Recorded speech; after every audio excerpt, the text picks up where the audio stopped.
In the era of AI, everyone can study the math, everyone can pick up programming. What separates those who talk about AI and those who get things done is the quality of their ideas. Introducing Design Thinking with AI, powered by Seralytics, a structured process to empathize, define, and ideate solutions with AI. Through this 3-day workshop, participants will be immersed in a creative process centered on the user to build solutions with artificial intelligence. Through our Design Thinking with AI program, participants will walk away with a proven process to generate clear problem statements for specific users and create unique solutions for business, personal, and societal challenges. Our people are passionate about using data for social impact. We understand the ethical use of data and AI. Using Design Thinking with AI, we have predicted epidemics from social media and satellite data. We have fought for human rights and promoted innovation through big data analytics. From data visualization to computer vision to natural language processing and process automation. Through the power of design thinking, we hope to unlock the broad adoption of AI in the Philippines. Design Thinking with AI, powered by Seralytics. AI-driven innovation, human-centered impact.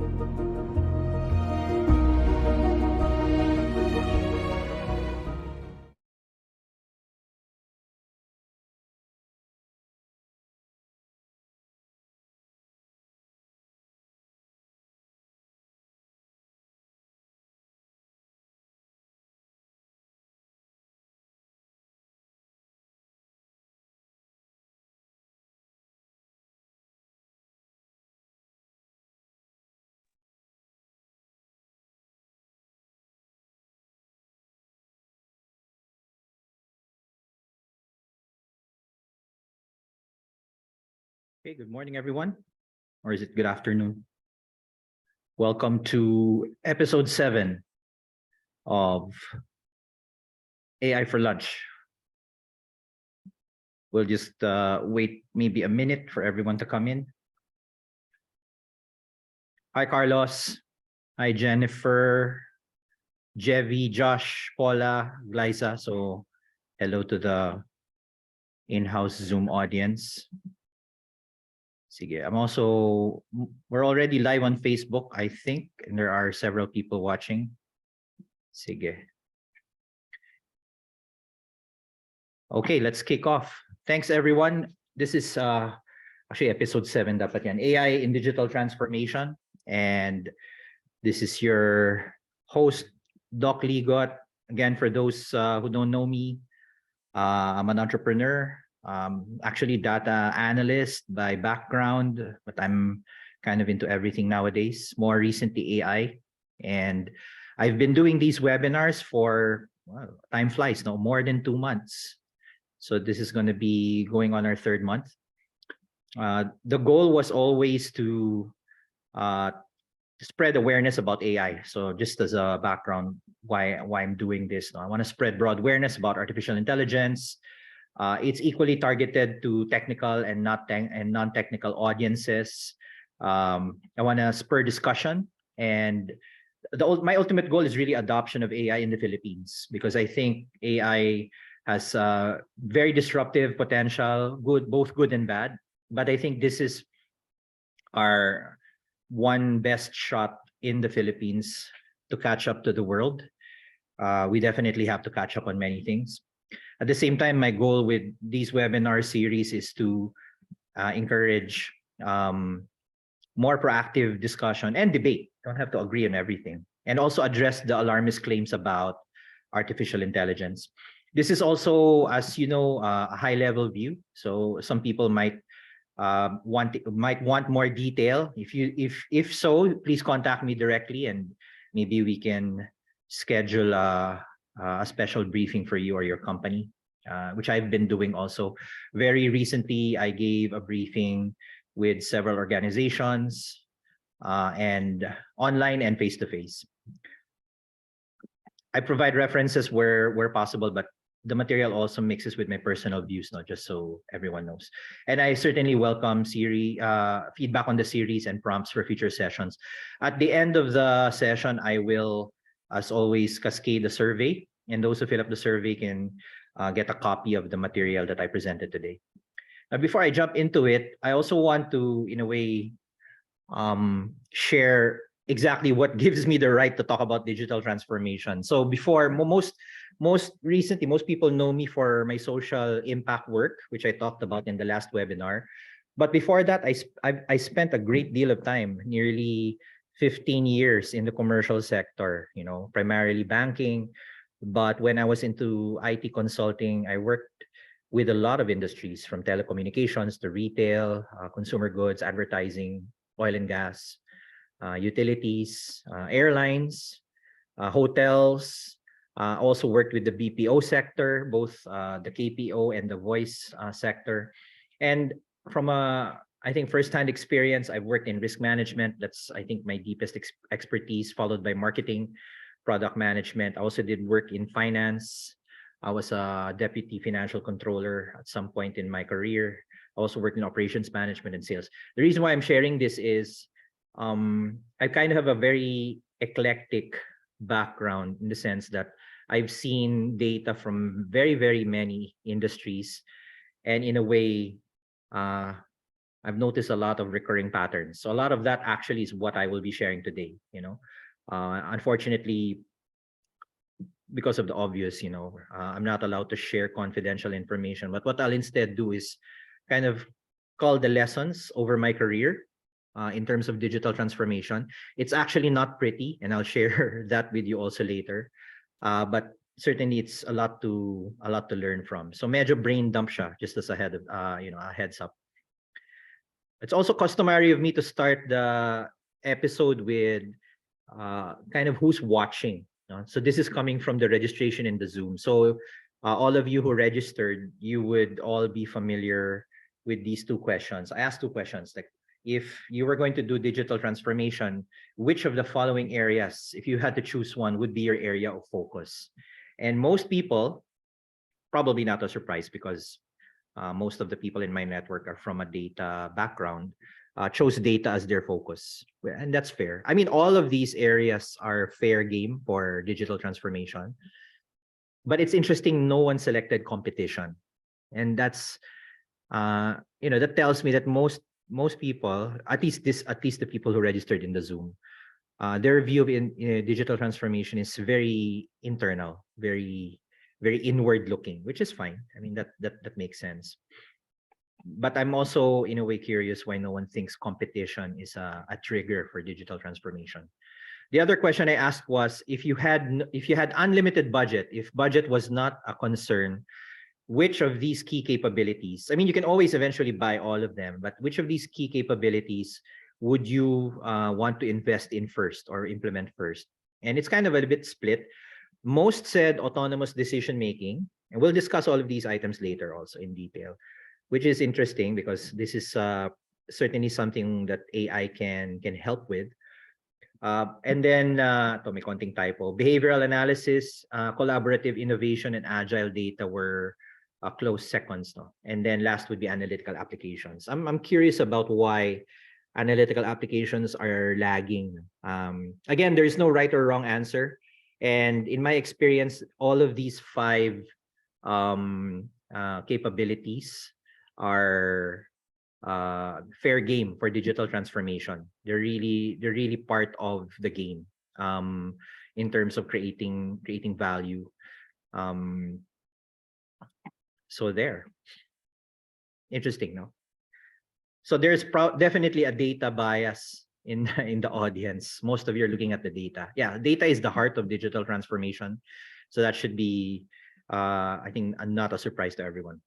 So okay, with that, I'll dive into the topic. This is quite dense, no? Because I'll be basically sharing the playbook I've been using both as a customer and as a consultant in digital transformation over the past almost 25 years, no, give or take. First, I'll obviously open with generative AI and then look to define digital transformation from a from a definition and then motives for transforming. Again, across the industries I've seen, and I've seen quite a bit, there are very common tropes and themes. It's be good to dissect it. Then, obviously, it can get quite confusing where to start. So we'll talk about the areas of focus also that we discussed. And then what about AI? How does AI come into the picture? AI can be both a target of the transformation, but also an enabler. So we'll see that. And then finally, challenges. No, as I said, not all of the stories I've seen personally are pretty. Syempre, I'll share some success stories, but actually, more often than not, digital transformations tend to not succeed. It'll be good to understand why. Okay. Many of you have already seen this. So the big news, obviously, in the past 7 going 8 months is generative AI. We're used to discriminative AI. Discriminative AI is any AI or algorithm that interprets data. So from a simple linear regression to a complicated convolutional neural network, as long as you're getting a regression or a classification, that's discriminative in a way. But then the big news has been generative AI that generates data. Now, in the last webinar or 2 webinars ago, when I was talking about marketing and creativity, it's interesting to see that discriminative and generative AI kind of complete the loop. You could look at it similar to how you might look at kind of traditional views of the human brain. No? Parang if you're left-brained, you're very, very logical, very perceptive. But then if you're right-brained, you're more creative. Parang ganun din, no? Yung AI. No? If the discriminative AI is kind of the left side of the brain and the generative AI is the right side of the brain. They actually work together in a sense. It's hard to be creative if you don't know what to be creative about. But then more often than not, one thing about generative AI is it's the AI that's touched the mainstream. Anyone can use ChatGPT. Anyone can open an account at Stable Diffusion or Midjourney and then start generating images. Whereas discriminative AI is often harder to use. You need to know some tools or know some programming languages. But I think that's also changing, especially those who are using cloud platforms like Amazon, I think SageMaker or Azure AutoML. You can, in a way, do drag and drop discriminative AI. It's also changing. But generative AI is, I think, very, very widespread because of its nature. So just keep that in mind as we go through the rest of the material about what digital transformation is. Okay, so let's go and define things. One of the people who registered wanted to know the difference between these 3 terms, no? Digitization, digitalization, and digital transformation, because they're often used in lieu of each other. They actually all overlap. Digitization is really a task. You want to get something that's analog and convert it into digital form. Like, for example, you have paper document, you scan it, and then you perform character recognition. It now becomes a readable PDF. That's a digitization task, right? So anything that converts analog into digital form. When you talk about digitalization, it's about looking at digital technologies, any digital technology like, digital marketing or even AI, but then embedding it into a process.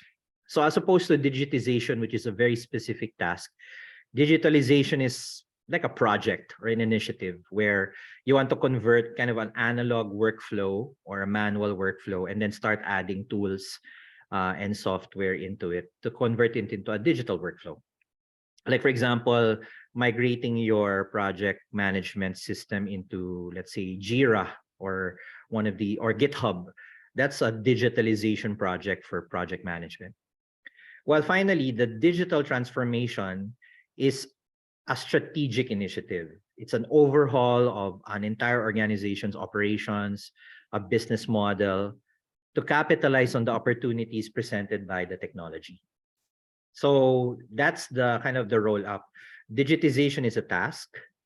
Digitalization is more of kind of an initiative or a project, while digital transformation is often organization-wide or maybe department-wide, business-wide, something holistic. And that's why it bears some, anyways, we need some focus on understanding what are the elements of digital transformation, because And I don't know how many of you will agree with these definitions. I don't know if you've heard other definitions, but this is the way I would define it, or I have been defining it whenever I approach a client who wants DX or DT, as it's called. No? Now, of course, owing to the complexity of it, there's a startling statistic that you will encounter. No? I think this originally came from McKinsey, which says 69%. Ganda ng ang number natin. 69% of digital transformation projects end in failure. That's really awesomely bad if you think about it. That means if you do a digital transformation, the odds are you will probably not succeed. And this is often, actually always, something that business owners and executives hate talking about. That's why whenever I'm in Sureball, if you're a consultant like I was, and you meet like a head of IT or a chief data officer, digital officer, and they've been in that role, let's say for at least 2 to 3 years, chances are they've already failed or they've done something that failed. I'm not saying everyone fails. The statistic says 69. So there's obviously the 21%, or no, is it 31% that succeed. So 1 out of 3, no? But yeah, that's very staggering, staggering number. I actually have some explanations for this, being a witness to at least 13, if I'm counting, no, failures over the years. And it's not because people intended to fail. Sometimes it feels that way, but it's just because these things are really hard to do. And hopefully by the end of the next hour, you'll kind of understand why. Okay, so with that gloomy prospect, let's jump into motivations first. No? So when a company says we're going to do digital transformation, it's often motivated by several reasons. No? No two digital transformation initiatives are exactly alike, but there are some parang interesting parallels. Okay, one approach is to look at parang pressures on the company. It can be pressured by survival. Like, for example, during the pandemic was an excellent laboratory for digital transformation because suddenly an unreasonable constraint was placed on everyone. You can't go out. You can't meet people face to face. The best you can do is go online. So yan, napilitan. If I'm not mistaken, a certain fast food company had to shutter at least 1,000 stores or 500 to 1,000 stores and lay off 3,000 people. You need to survive. Or it can be more of aspirational. You want to do something, but it's not very good. You want to get better at doing something. So one is reactive, one is sort of proactive. And then the third reason can be more of efficiency. You know, you're doing something already, but we can still improve. You can maximize the output. You can maximize the productivity. So yeah, that can drive a transformation strategy. Take note, transformation strategies are not something you're supposed to embark on very often. Some companies make that mistake also. I've met at least one or maybe two na palaging transform. They keep changing organization structures, they keep changing heads, you know, executives come and go. And then before you know it, you look back and it's already been 10 years of nothing but transformation with very little to show for it. So in a nutshell, either you're motivated by external pressures, you want to fulfill your vision or your mandate better, or you want to improve internal capability. Anyone or all of the above, pwedeng ganun. But all I'm saying is the motivations can be, you know, quite varied. Another lens can be more from a business standpoint. You can, for example, divide the types of innovation strategies or transformation strategies depending on who they want to tap and depending on what's on the table. Most companies are kind of in box one. You use existing technology to maximize your existing market. By default, you should be doing that. So you're iterating, you're improving things. Maybe you want to improve your marketing, you want to improve your sales process, or maybe you're inefficient at delivering the product or the service. So you just keep iterating and iterating. After you've maximized your current market, maybe you want to diversify. You want to keep doing what you're doing, but on more than one vertical. You know, an excellent example of this would be you might be used to serving the high-end market and you want to go to mass market, or the other way around. You're used to dealing with the mass market, you want to deal with the richer customers or the high-end customers. That's diversification.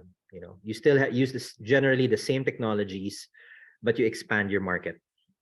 Then you can go the other way around. You can be still serving your existing customers, but you're implementing some new innovative technology. So now you're aiming for disruption. Reason for that is you're going to be bucking the trend or changing the trend compared to your competitors. No? So that's a disruptive thought.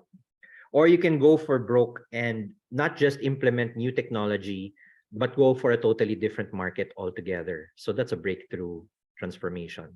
It's the hardest, highest opportunity for failure. But if you figure it out and you stay the course and you can afford the change, breakthrough talaga siya. I'll share some success stories here, no, para you know what I'm saying. But at least that gives you kind of the groundwork. Either you're motivated by a strategy, like you're reacting to an external pressure, like the pandemic, or you want to improve your better improve your internal processes, or you want to achieve your vision better, or you go for market penetration and technology implementation. Any one of the above. So as you can see, if you cross these 4 boxes with the 3 boxes, there's at least 12 different strategies, diba, that you could do, and a combination thereof.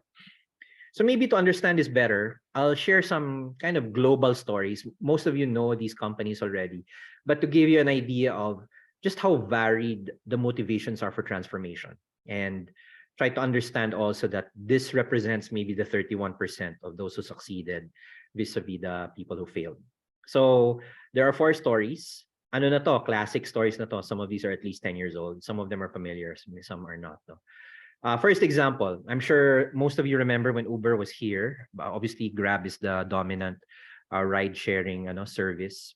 By the way, both Uber and Grab are actually majority owned by the same company. And in fact, that's part of the strategy that they did. Rather than Uber and Grab competing in most markets, they kind of divided the globe, the world between them. So you're either in a Grab dominant country like the Philippines, or if you go to, let's say, the US, it's mostly Uber. No? So what was the innovation? Idea was they disrupted taxis and rent-a-cars. The idea here is rather than kind of a one-way relationship, it became a two-way relationship. It was a platform that dealt with both riders and drivers simultaneously. Unlike a typical taxi or a typical rent-a-car service, you own the cars and you deal with the customers or the riders. Dito, Uber was a platform, and both the rider and the driver were customers. They also implemented AI, the infamous surge price algorithm, which is really meant to balance supply and demand, was implemented. The idea there was to incentivize drivers if there were too many riders, and vice versa. Disincentivize the riders when there were too many when there were too few drivers naman. But then you have really ridiculous, naalala ko nun situations, especially during Christmas, where to take an Uber from Ortigas to Green Hills was like 1,000 pesos because the algorithm didn't have any limits. No? But generally, fascinatingly, the average price of an Uber ride was more expensive than a taxi ride, but people preferred it. Why? Because the cars were reliable, they were clean. And in a way, they felt more secure, although there were stories of some abuses happening on an Uber and now on a Grab. And it's also app-based, very convenient. You don't have to go out and get wet in the rain trying to hail a taxi, although sometimes you have to do it nowadays. No? Can you imagine, I think, when did Uber show up? Must have been 2013 or thereabouts. No? And if you had gone to the average taxi operator and told them, hey, look, if you want to improve number of rides booked into your taxis, you should implement an app. And I remember distinctly, the objection was, why would we do that when most people don't have a working internet connection, even mobile? So it's always an objection. That's why it's fascinating when people have objections about ChatGPT these days or any AI. There's always a reason not to adopt it. And then suddenly Uber came in, implemented it, and they basically wrecked the taxi industry. So what do you call this? This is like a disruptive innovation. Existing market, new technology. Parang ganun, ano? Netflix, everyone takes Netflix for granted. But actually, the story of Netflix is, if you dig deep enough, they were actually in a DVD rental model. Can you believe that? Their enemy was Blockbuster Video, or the equivalent in the Philippines would have been ACA Video, ACA Video, or Video City, where you borrow mga VHS, from a shop. So what Netflix innovated, of course, they didn't operate here, but what they did to disrupt that model was mail order. You go online, you select what movie you want, and then the DVD is mailed to you, and then when you're done, you mail it back, assuming it comes back pa, no? But the cost to produce the DVDs were very cheap. And then, Netflix disrupted the algorithm of Video City. No? Kung may algorithm ba sa Video City, no? The only algorithm you had at that time was location. Where were you gonna set up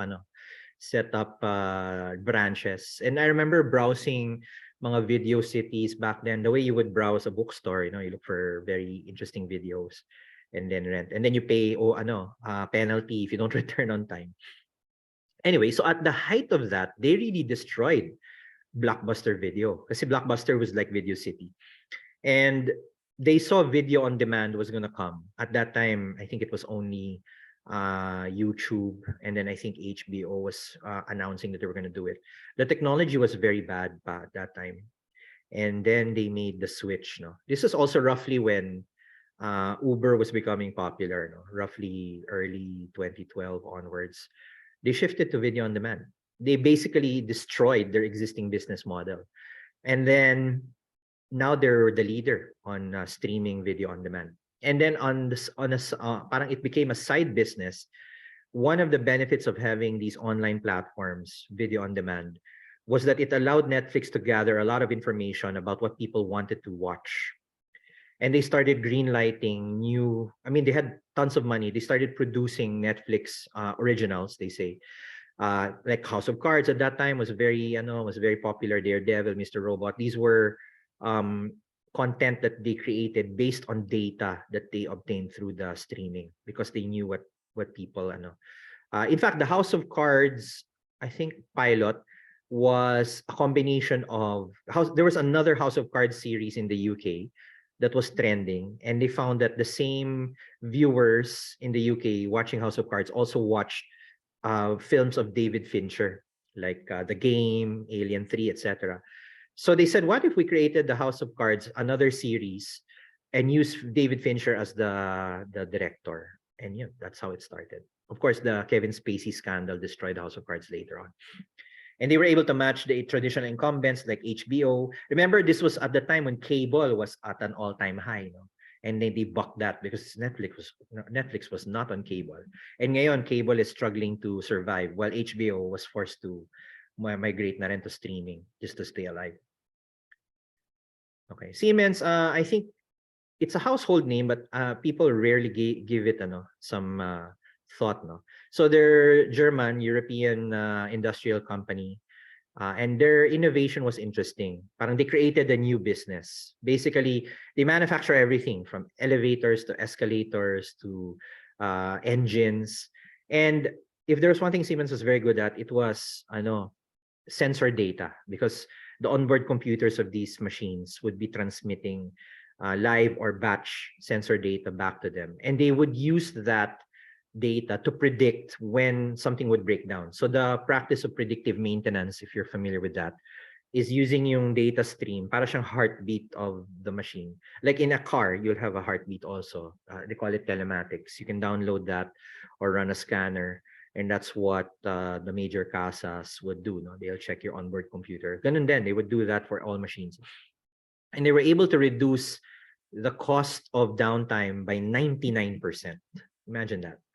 Kasi rather than wait for the machine to break down, they would proactively fix them. Parang in Six Sigma, there's the 110-100 rule, if you remember. What costs $1 to prevent will cost $10 to investigate or discover, and $100 to fix. So rather than pay the $110, just pay the $1. Parang ganon. Kaya 99% reduction. Six Sigma is basically that, a 99.99999% reduction, or a failure rate of 0.000001. So yan yung best example. Now, they were so successful at this that they launched a new company called Synalytics, which is a digital service that offers that same predictive maintenance predictive maintenance service to companies. In fact, I should probably share briefly the advertisement. No? Let's see if I can find it. No? Baka later na lang when we have time. It's actually a fascinating story of parang a business that was generated completely from data. And to this day, I was still working in IT at that time. This was my inspiration to start my own company to provide that service to smaller industries. Okay, last story para you know. Sanergy, probably unknown to most. They are a fertilizer company, in Kenya. And what was their innovation? The supply chain was their innovation. So what they did in Kenya kasi, of course, slums are rampant. There's a lot of people living below the poverty line. So sanitation was really horrible. And what they did was they innovated these Fresh Life toilets as a franchise. No? So if you lived in this slummy area, you can have a portalet for rent. And Sanergy would supply you with all of the materials. And then you can charge for use of your portalet. So it becomes like a business for those franchisors. No? Parang itong mother na to in the image. And then these Fresh Life toilets pala are a collection point for human waste, which then they would process en masse into fertilizer and then sell that to agricultural companies. And I think they won a lot of awards. First time I heard of Sanergy was maybe 2010 or earlier. No? So the point here is you can break existing business parang models and find a more innovative way of doing things. Now, this is the reason why when you say digital transformation, sometimes it's not like something completely radical. It's just looking at a small minutia in a company and seeing how else can we do this better. I have one more example pa pala. Humble Bundle. I'm sure the gamers here would know what this is. So they're still alive. Since I reported on this, it's been at least more than 5 years now, or 10 years na yata. Humble Bundle provides content at a discount, bundled content, ebooks, games. Now the innovation was you can set the price at which you want to buy. And then you can buy it at any price you want. No, merong minimum, and then bahala ka na if you want. You can even just get a bundle of books just for $10 if you wanted. Now the other thing pa was of the amount you're paying, you can decide how much goes to charity. That's an interesting thing. Kasi let's say you want to buy a bundle of games for $50. You can say 50% should go to cancer research, or 50% should go to orphanages. And that's how they were able to incentivize charitable purchases, to the point that the average purchase value, if you get everything, is higher than the average cost of the actual goods being bundled. Diba? So these examples, I got this from a classic book already called The 10 Types of Innovation. If you haven't heard of it, you should look it up. It's a classical framework from 1999, if I'm not mistaken, by Dublin, which is a consulting group. And the research that they did was they looked at highly innovative and disruptive companies, and they concluded that if you summarize everything these companies did, they only did 10 types of innovation. Right? So you can group the 10 types into 3 groups. One group is called configuration, the blue boxes. Basically, your internal processes, how you make money, how do you connect, how do you organize your talents and assets, and your methods. The second group is about what you sell. Is what you're selling distinguishable from the market, or is it just a commodity? And then how do you create networks of products and services in addition to what you sell? And then the remainder are all about experience. No, it's about people. How do you amplify the value of your offerings? How do you deliver it to customers? How do you represent your business, your branding, and how do you foster good relationships? Now, with a caveat, there are only 10 types of innovation. But if you look at any of the previous examples, kunyari si Uber, they changed the profit model of transportation. Dati, taxi, tapos de metro. Now it's algorithmic driven. The network, it's not just about servicing riders, it's also about servicing drivers. The product system itself, it's an app, and the service quality was top notch. In Netflix, they innovated the profit model for video. The process was also innovated from DVD to video on demand. The features are very different. consistently, service is a big deal. No, it's about how people experience your service, and that's a common theme then in any digital transformation. Hey, Siemens, it was creating a totally new product or service from existing data or existing assets that you had. And then finally, in Sanergy, again, it was innovating on supply chain. No? Change the network, change the structure, change the product system. But ultimately, it's being more efficient about supplying fertilizer. Humble Bundle, ganyan din. Change the way customers think about buying. No? Instead of just buying something as cheaply as possible, give them the option to donate to charity and they end up paying more. So if you noticed, all of those examples had at least 4 innovations. So that was the formula that Dublin said. If you're going to transform, because you can easily do any one of these boxes in solitary, but if you want to be really meaningful and if you want it to really be a change to stick, try doing 4 things at a time. Ganun yung formula nila. So it's a fascinating book. In fact, I got the master list of all of their possible innovations. It makes for a great wallpaper. So for example, in changing the profit model, are you going to change the way you price? Are you going to allow users to define the way they pay? Are you going to do licensing models? Are you going to do advertising, etc.? Or under network, are you going to merge with another company? Are you going to do open innovation like community driven, parang GitHub, or open source? Are you going to partner? Anyway, the whole point here is, and by the way, if you request for the slides, you'll get a list of these, is that there are a myriad ways you can transform. So transformation is not a lack of options. There's always options. Usually it's where, people who are brave enough to do the transformation and then work through the existing, usually politics, but the existing challenges in your company. So the next time someone tells you, I don't know where to start, I don't know what to transform, there's a whole slew of ideas. But then whenever you suggest something, usually this is the problem from personal experience. If you work in a data role, you will be exposed to data, and from the data you can unearth problems and possible solutions. But the moment you suggest something, they'll shoot it down. Yan ang nangyayari. Because they don't want to hear it. They don't want to rock the boat, or the boss is too old, waiting for retirement. These are cliches already. Well, more on that later. Okay, so hopefully you've gotten the drift of what it means to transform. Now, assuming there is interest, how do you start? So here I'm going to draw from personal experience and some really good, reliable references that I would recommend people getting. One is there's a book called the Digital Transformation Playbook, obviously enough. And this is where I'm getting the areas of focus. In any transformation, you can focus on one of at least 5. You can do combinations, but it's usually one of the following. It's either an innovative transformation. You're going to adopt something new or something groundbreaking.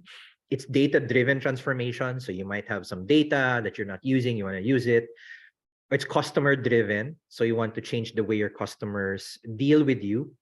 Or it could be a change in your value proposition, what you're promising to customers, Parang ganun yung tactic. And finally, it could be competition, which no one selected. In other words, you are hostage to your competitor, and if someone tries something new, everyone's copying each other already. Like, follow the leader. Like, for example, and I'm curious how this is going to play out. You saw how McDonald's already implemented several years ago these touchscreen, contraptions in the branches, so that you don't have to line up. What happens is you end up lining up at the contraption. But the idea was, I think, it's a supply chain hack. So instead of everyone lining up at the counter and clogging up the counter, you can have everyone line up at a terminal, and the moment you punch in your order, it already goes to the kitchen, and then the counter is simply for collecting the payment and collecting the food. So I think, I'll buy that. That's a process hack. And interestingly, Jollibee hasn't done the same thing. So you got to wonder whether, does it really make a big difference for McDonald's enough?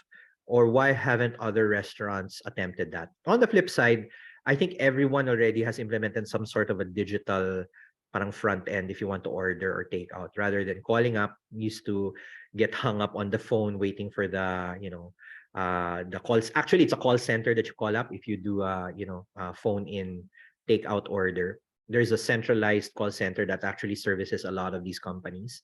And what they do is they just route the order to the nearest restaurant. But I think in McDonald's, you can go direct by accessing their website. And several other companies have already done the same thing. So that's kind of like a customer-driven and perhaps an innovation-driven transformation. Now, it's not enough to select one area of focus. You really have to change the mindset. And here are examples of the mindset change that you can pick up from the playbook. No? Like, for example, if you're looking at innovation, the mindset change is, how do you change the way new things are invented or implemented in a company? Usually, it's driven by intuition or seniority, and you want it to be more driven by testing, by data, by iteration. That's a big change because that means you're willing to suffer failure in order to achieve success. Many companies can't fail. In other words, they're not allowed to fail because it's seen as a waste of money by the owners. Of course, data is initially viewed as some expensive commodity that you have to invest in. You have to implement some sort of a data warehouse or buy all of these licensed solutions, mga Power BI dashboards, etc., which people are studying nowadays. The mindset is you go from a data scarcity model to data abundance. What if data was freely available throughout the organization and you can use that? That's why generative AI is in that realm. You don't need existing data to use these chatbots. You can use it to prompt how data can be generated. Customers, it can be as simple as moving the needle from purchase or acquisition to loyalty. Kasi every time you have to acquire a new customer, it's very, very expensive. But what if you can get customers buying from you at regular intervals? This is the main innovation behind subscription models. Rather than one-time, big-time purchase, which is traditional IT, you just subscribe to a service at, I don't know, $20 a month or that. And the point there is you keep coming back to redeem your subscription. No? And that also has its own negative baggage. Like, what if you're not able to fulfill the promise of your subscription? Then you have customers who are up in arms, no, trying to demand a refund. No? Sound familiar? Value proposition, defined by the industry is the default. Now it should be defined by your customer. You should not really care necessarily what your competition is doing, as long as you understand what your customers want and you service them and you make them loyal to you, because they won't be able to find that kind of loyalty or that kind of trust and relationship with other providers if they find that with you. And then lastly, competition is an interesting thing. Most companies tend to think of themselves as competing within an industry, but the disruption here is, how do you compete across industries? Parang si Globe Telecom ngayon, they don't see themselves just as a telco provider. They now see themselves as a fintech, so they're competing with the banks. Or they see themselves as a media company. They're now competing with, traditional TV. Kasi nga they're serving content on demand on their service. So you see the point here is you choose one area of focus and then you try to disrupt the tradition in that particular area. Okay, so mindset is one thing. The other question I asked was, if you had to choose, what key capability would you implement first? It's not exactly the same as what you would focus on, because you can choose one capability and still focus on whatever you were focusing on. And this comes from another really valuable reference I had when I was still working in IT. I don't know if you can still find this book. It's called The Sentient Enterprise. It was written by people from Teradata, but I've adapted it in my consulting work whenever I do digital transformation as a set of, in a way, technology-guided principles. No? And these are taken also from examples of disruptive companies who are successful at digital transformation. So there are 5 key capabilities. Most of you wanted autonomous decision-making, which is interesting. But I want to describe each one. So when you say agile data, it means you don't suffer any friction when you want to get data. It's as simple as a Google search. So if you want to get statistics on this business department or that particular sales agent for that particular period, it should be freely available. But guess what? Most companies, probably 99%, would fail that. It either takes 24 hours or maybe at least a few days before managers can get statistics. And the worst example I personally witnessed was there was a, I don't know, it will reveal the identity too much. Anyway, sabihin mo na lang, financial institution, where managers were doing their monthly meeting based on data that was at least 2 to 3 months old, because it took 2 to 3 months to generate those stupid statistics. How can you react fast enough if your data is stale by 2 to 3 months? It was just impossible. The second characteristic, yung behavioral. Most companies look at transactions, like how many people bought, how many customers do we have, or which branch is producing the most goods, or which business unit is costing us the most money. That's kind of top level raw data. When you say behavior, you can ask, why is this happening, or what happens when this happens? And that means connecting the dots with many, many other data sets. So you can now look at causal relationships and then try to influence future outcomes. So this is more than just implementing predictive analytics. That is part of it. It's about drilling down on connections and relationships. So you know now, okay, this particular phenomena is correlated pala.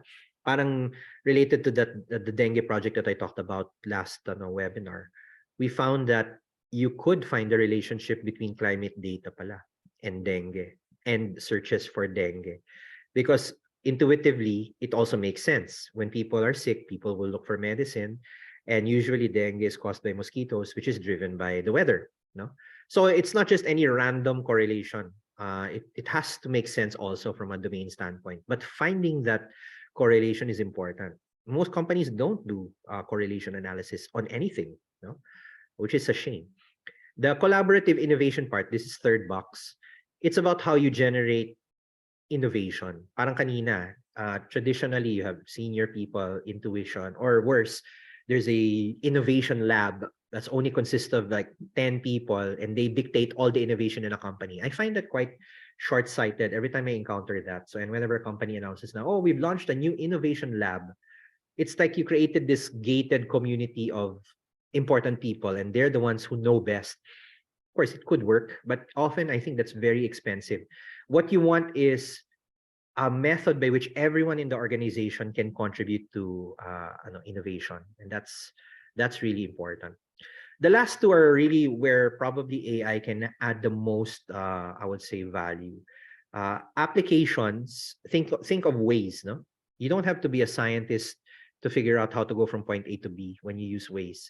Now think of that inside the company, where you don't even need data scientists, you don't need analysts. You literally give applications in the hands of salespeople and operations people, and they can do automated decision making based on that. That's the point. And oftentimes in many companies, there's a bottleneck of information. That's what you want to destroy. You blow up that bottleneck, and then information flows more smoothly. Sadly, I've witnessed this at the very least three or four different companies. They were madly in the process of creating these bottlenecks. No, parang, okay, fill up this order form or fill up this portal, and we'll process your transaction with a turnaround time of 5 days. Wala na, dead na yon, in my view, in my book.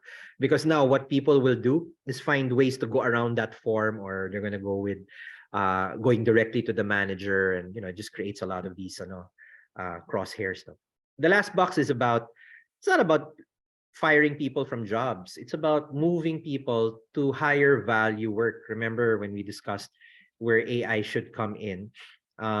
It's either in the low complexity and high certainty decisions, like pressing a button on the elevator, automate na yon. And the exploratory work, creative work, where you need a lot of brainstorming, like digital transformation is an example, where you need to explore a wide space of possibilities. So you let AI create those possibilities, and then humans will guide what the outcomes are. I mean, that's the theory behind it. So I actually asked this in a survey, right? And it's interesting when you cross the results, because the ones who asked thought about data as their area, as their capability, as area of focus. They often want all of these capabilities. So data for me is one of the most powerful driver of a transformation. If you focus on data driven and this is just empirical evidence, no, coming from the registration. It often cuts across all five. No, those who are looking for innovation, they definitely need all, except the people who selected innovation didn't really say they wanted behavioral analysis, which I think is a shame. Those who are looking to innovate their value proposition, they really want autonomous decision making and innovation. This makes sense. So companies who probably are highly analog, highly manual, and they want to change the experience for their customers by automating everything through an app. Same then with those who want to focus on customers. So I think these are two very similar. And again, we don't know what people who wanted competition wanted. No? Fascinating. Those of you who disclosed your industries, it's an interesting cross, no? Like autonomous decisions seem to be popular with the call center, people who came from the call center industry, government, and utilities. That makes sense. The consulting and tech people, they look at everything else. Retail are looking at both what's this? Collaborative innovation. I guess they want to find cheaper ways of implementing new things. Agile data seems to resonate with the consulting and tech people, education people, and banks. Yeah, makes sense. And then finally, analytical apps, the tech people also, and health. Yeah, telemedicine could be an excellent opportunity. And then in terms of key capabilities, those who wanted to focus on data, or rather areas of focus, the consulting and tech people, retail, and finance. Those who are looking at innovation include the consulting and tech people, the outsourcing people, health and education. Education and innovation is a huge opportunity. I've been giving workshops to several groups of students and groups of teachers. And the clamor is universal. Education is so outdated in the Philippines. Everything's so manual. Everything is so paper-based. There's always an opportunity to improve that. No? Value proposition also from the utility sector, maybe those who want to be seen as so one of the biggest problems with utilities is it's always a horrible customer experience. And somehow if you can improve that or change the way people deal with utilities, that would be a massive improvement. Interestingly, government wants to focus on customers, maybe because of the public perception of government services. And again, no one wanted to look at competition. Okay, we're almost at the hour now, so we might spill over for the Q&A, but I wanted to cover some more few things. First is the role of AI in digital transformation. And just to summarize, I want to double down on what I've been saying over the past 6 webinars. You want to empower users of AI as opposed to just builders. You want to know when AI should come in, and then you want AI both as an outcome and an enabling technology. And I'll give you examples of that now. First, on the builder and user, I think you've heard me talk about the mechanic and driver analogy. The whole point here is, while there are people who are busy learning code, busy learning tools, we need more of those people. There's a whole swath of people, easily 95% of the organization, who, even if they don't know that, if they were exposed to generative AI, they could already do a lot of technical work themselves. In fact, ito nga, sa chat, somebody mentioned Copilot. This is a massive opportunity to get people who aren't otherwise coding to start. And even if as long as they're ready to learn, they're not afraid of technology, AI can help them along. That's the opportunity. Some of you already know this chart. Where does AI come in? It comes in two areas: the low uncertainty, low complexity area.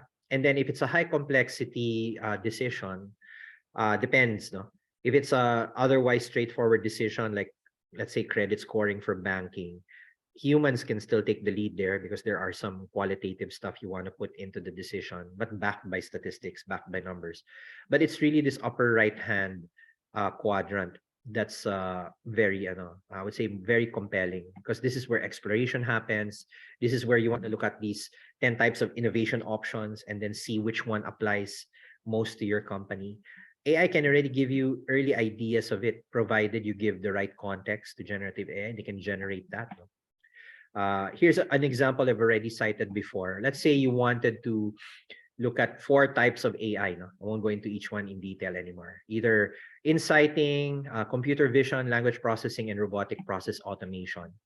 And you have, let's say, a management framework Again, I used this in previous examples. No, firm. No, it stands for financial infrastructure, reputational, and marketplace. No, I think many of you have seen this before. One exercise that I do in some of my workshops is you can easily generate scenarios using these two bits of information if you cross the firm framework with just those four types of AI, or four types of technologies. And this is already the outcome of one such workshop where I'll just zoom in. You use generative AI to generate all of these scenarios. Some of them may not make sense, by the way. That's why you still need humans in the loop. But think of the opportunity in brainstorming, opportunity in planning. Each of these could be a digitalization project in themselves. And this will help unlock the kind of the brain nuts, no, in many departments. Kasi nga the typical bias in a department is you're used to day-to-day work that you hardly have any time to be creative. But if you're given the funny enough, if you're given the right prompt, basically prompting the person, giving the person kind of a seed idea, suddenly the creative cells start lighting up. It's the same process. And that's why most team building and planning activities ideally should be done outside the office environment. Pero ngayon, I think you have the opposite problem. Many people are stuck at home, working from home or partially working from home. It's the same issue. They're exposed to the day-to-day business as usual in the home environment with the kids, and or maybe stuck in their bedrooms, and getting them out of that environment is important to generate creativity. And then as a thought starter, generative AI can be a great thought starter. Okay, we're at the hour. Maybe I'll spill maybe 10 to 15, maybe 10 minutes. No, I'll just wrap this up, and then I want to get people's ideas for questions.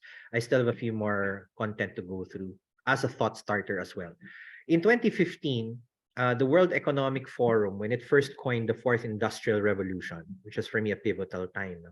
They also mentioned that over time in the fourth industrial revolution, all companies, as in all companies, will adopt some sort of AI-driven business model. You can't find this material anymore. They took it down. No? I don't know, either they found it too radical, or some people already patented the information. But I took copies of it, and I'm sharing this with you as a thought starter.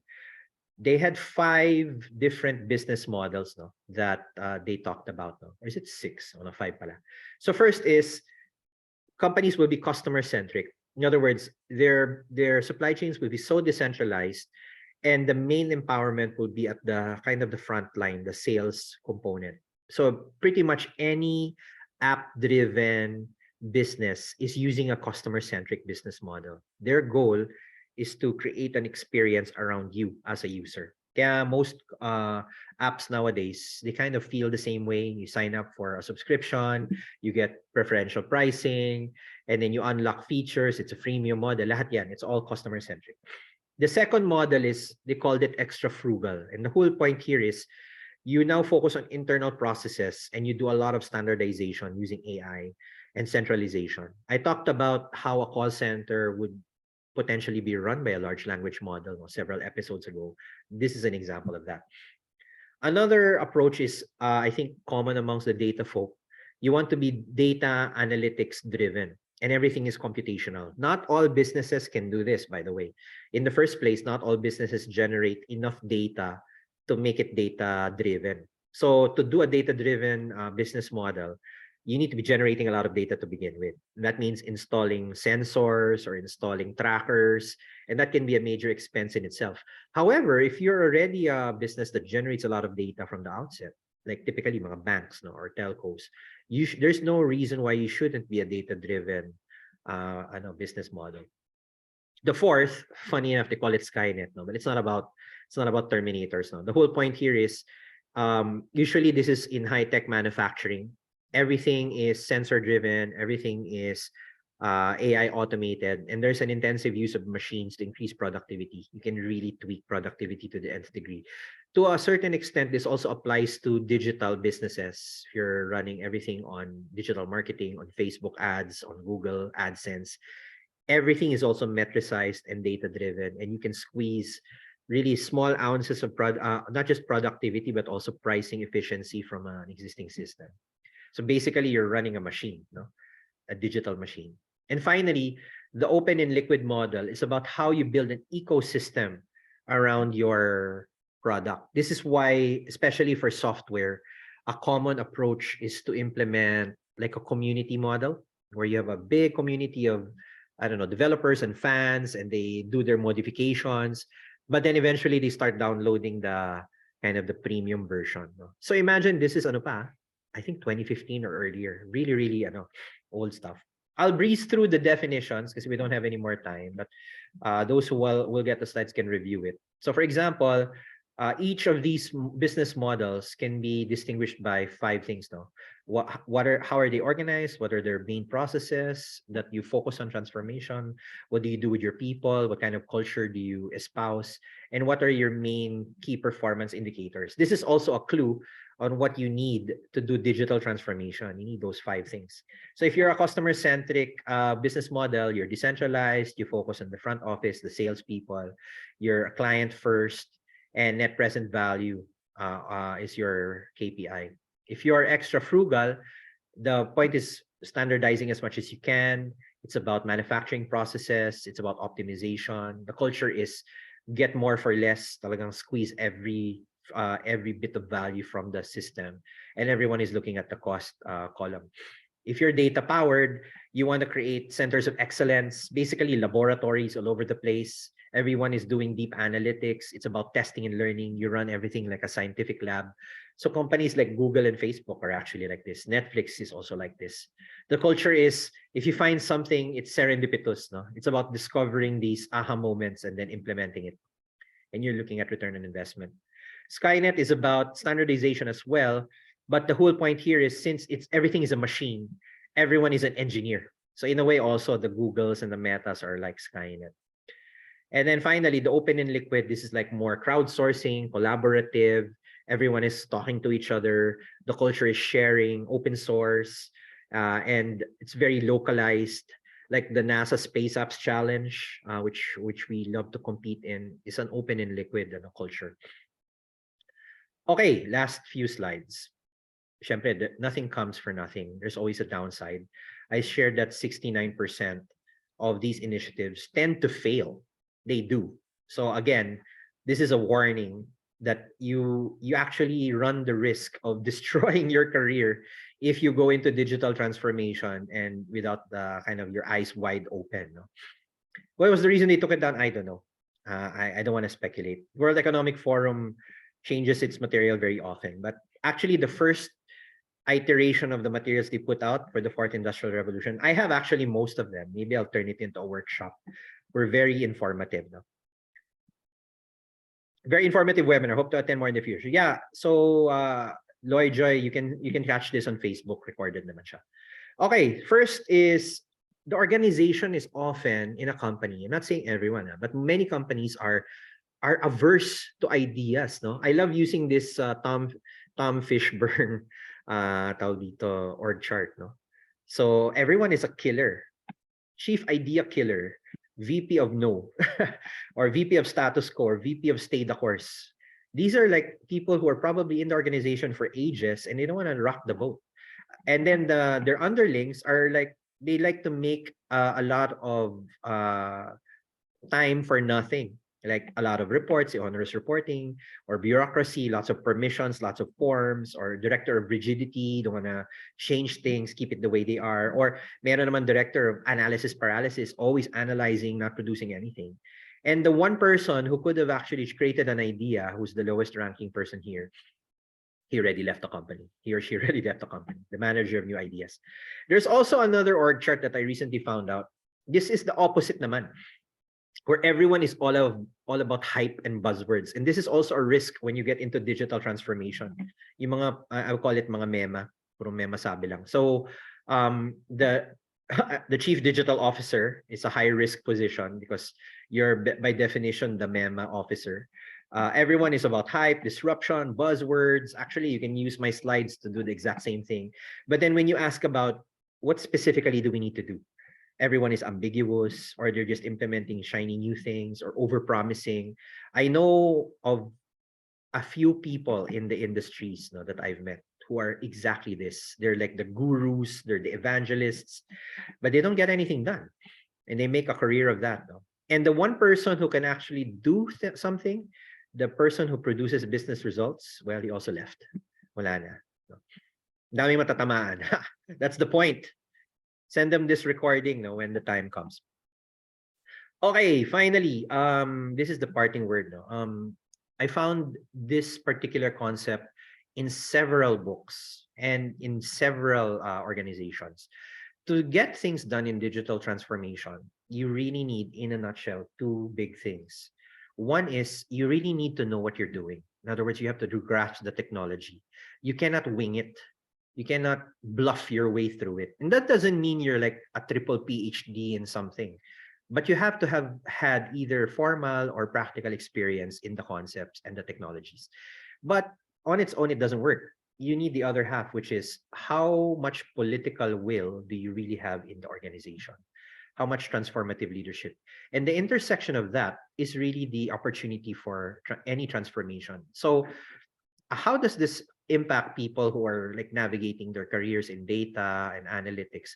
For me, the advice I give people based on this is you choose the companies that you work for. Because if you happen to work for the wrong type of company or companies who don't innovate, then you will really suffer in terms of your career because you'll be stuck doing the wrong things. Now, if we break this up even further, you can divide companies again into quadrants. No, obviously the novices are the ones who don't have that much political will and they don't know much. So management is actually skeptical of the transformation. And there could be experiments happening, but there's no culture in place. Then you have the fashionistas. This is actually a term in one of the books where it's like a toy kingdom. They buy lots of things. They've got every version of whatever software, but no one's using it. The reason is it's the IT people, no disrespect to the CIO, who keeps buying this stuff, but they don't educate the business people, or the business people reject it because it's not what they want. You can also have the flip side, the conservatives. They have very strong vision. They want what they want. The business takes charge, but they don't know enough about technology. So they're experimenting, but they're doing a trial and error, no? And they don't involve the IT people. That's also bad. And then finally, you have the intersection of both, where you have a strong vision, you have good governance, digital initiatives happening, productivity, strong culture, and more importantly, the tech and the business people are working together. So what does this imply? No? I've also personally witnessed this. The novices are just lagging their peers. Palagi na lang watcher, always be behind. If you're a fashionista, you tend to keep up with the industry, pero it's mema land, no? You just keep buying whatever you see, or your CEO saw a book in the airport and want to implement that book, or you're child of the owner. It tends to be very expensive. The conservatives naman, occasionally they get a pocket of innovation, a breakthrough idea, but they can't keep it up. They can't sustain it because the idea breaks down soon enough. So these are like the people who are stuck in prototype land, puro POC, puro demo, pero they can't put it into production. And then digital transformation, the savvy ones are not only able to experiment, but they're able to land it in production. That's really the most important thing. I found this interesting image. No, this is how businesses treat data science and then substitute digital transformation initiatives. Puro prototype lang, isang kagat tapon.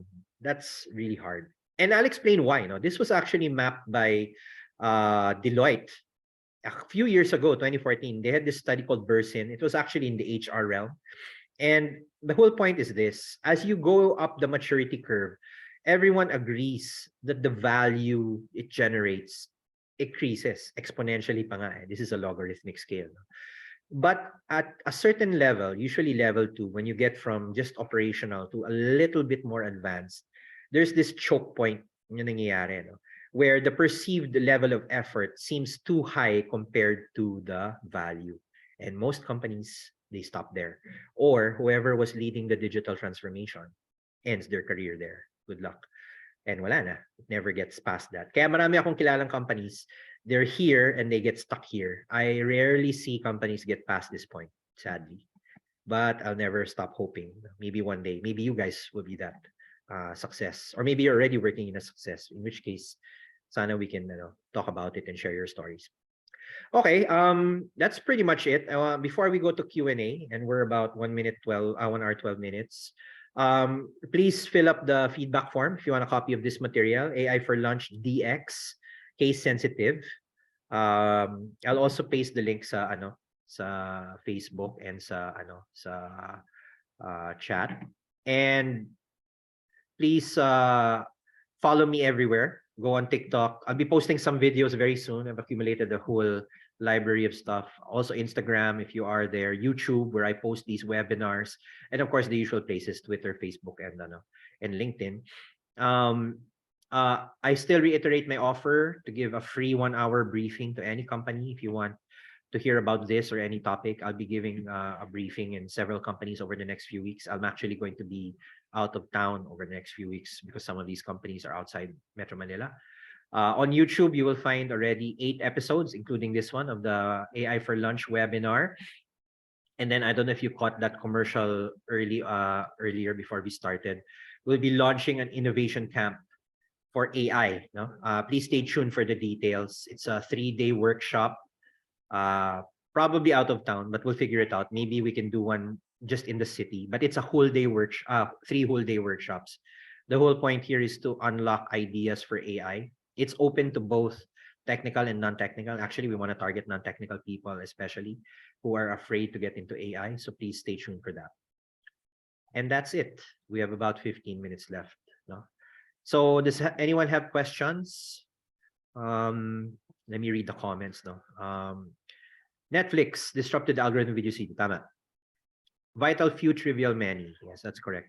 More than just automation or taking advantage of technology, but value creation. Actually, and this is the truth, most of the time, the transformation, when you finally figure it out, doesn't even need that much more technology. As in, no joke. Usually, you can already make do with what you already have. Usually, the bottleneck is the thinking of the people. You know, it's these preconceived ideas or biases or whatnot. Dun sumasabit. And I think that's also the kind of the uncomfortable, the inconvenient truth, no, when it comes to these initiatives, is that really it's people. When you do digital transformation, it's really people that you need to manage. People who are afraid, people who are not willing to take a risk, or the other way around, people who want to stop people from taking risks, who want to stop people from getting ahead, usually for political purposes. Either they don't want the boss liking someone else. Some of these cultures are really toxic. But even in like brand new companies, like let's say startups, it can also be quite toxic. Startups make mistakes. Sometimes startups F up, no?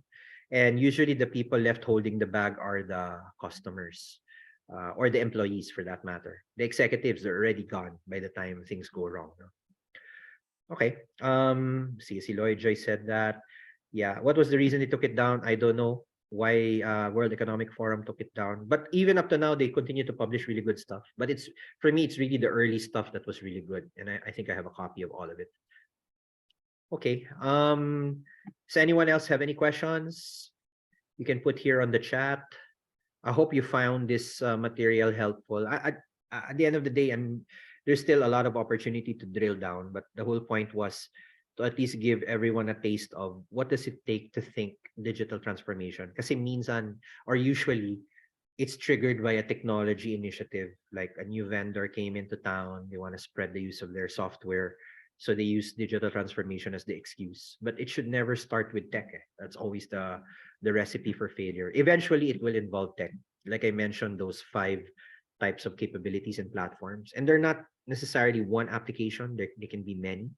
Like when you talk about collaborative innovation, that can be anything from implementing a common repository to running a hackathon in your company to looking at knowledge management. Dami, no? I didn't want to list down all of the possibilities kasi the whole point is the mindset, and then from there you drill down. Okay, going once, going twice. Yun na? Sige. If it's okay, I just want to show again before we close the that video about the 3-day workshop. I mean, those of you who want to stick around, you can watch it. Just so you know what I'm talking about. This is also going to start airing in terms of advertisements in a few days, but I just wanted to give the people watching the webinar a sneak peek. No, so I'll just view this. This is just like a 1.5 minute advertisement, and after that, we'll call it quits. So this is a design thinking with AI workshop that we will be launching.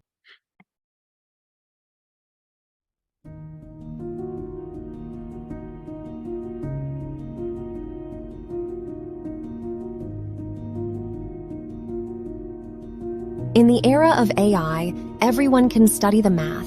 Everyone can pick up programming. What separates those who talk about AI and those who get things done is the quality of their ideas. Introducing design thinking with AI, powered by Seralytics, a structured process to empathize, define, and ideate solutions with AI. Through this 3-day workshop, participants will be immersed in a creative process centered on the user to build solutions with artificial intelligence. Through our Design Thinking with AI program, participants will walk away with a proven process to generate clear problem statements for specific users and create unique solutions for business, personal, and societal challenges. Our people are passionate about using data for social impact. We understand the ethical use of data and AI. Using design thinking with AI, we have predicted epidemics from social media and satellite data. We have fought for human rights and promoted innovation through big data analytics.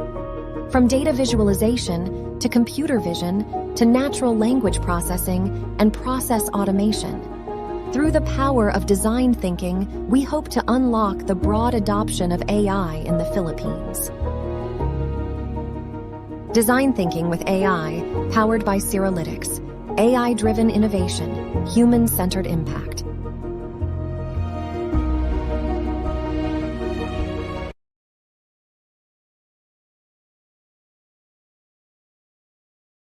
Yeah, with that was episode 7, AI in digital transformation. I hope you enjoyed. And I'll see you again for episode 8. I think at this point in time, we've already talked about a lot of the preliminary material. So another thing to look forward to is I've been having pre-recorded conversations with people who are in the AI field. So be sure to watch out for that. I'll be airing that over the next few weeks. And then specifically for this webinar, I think it's time we started deep diving na. No? One approach probably will be to get into each field. No? Like, let's talk about marketing, let's talk about finance, let's talk about operations, or maybe talk about the AI itself. Although I'm also thinking of doing that as a separate parang series. No? Parang maybe we can all do a live coding online. No? Let's all swap code together. So that's a different audience. No? But yeah, it's already 3 months of doing this. So far, so good. People are watching it naman. So thank you for those people who have been faithfully registering, yung mga fans. No? And again, those who are also seeing this for the first time, you can go to YouTube and check the past episodes. Okay. So with that, hopefully you have a good weekend ahead of you. Thanks everyone as well. Thank you, Josh, Mohammed, sino pa yung nandito? Alex, Glyza, Ian, Jeffrey, Janil, o yung mga refocus people who are watching, no? Jennifer, Jericho, JV, Josh, JP, si Kalayaan nandito, Lendil, Loyjoy, Mark, Paula, Rose, Mohammed. Thank you very much. I'll see you in the next episode.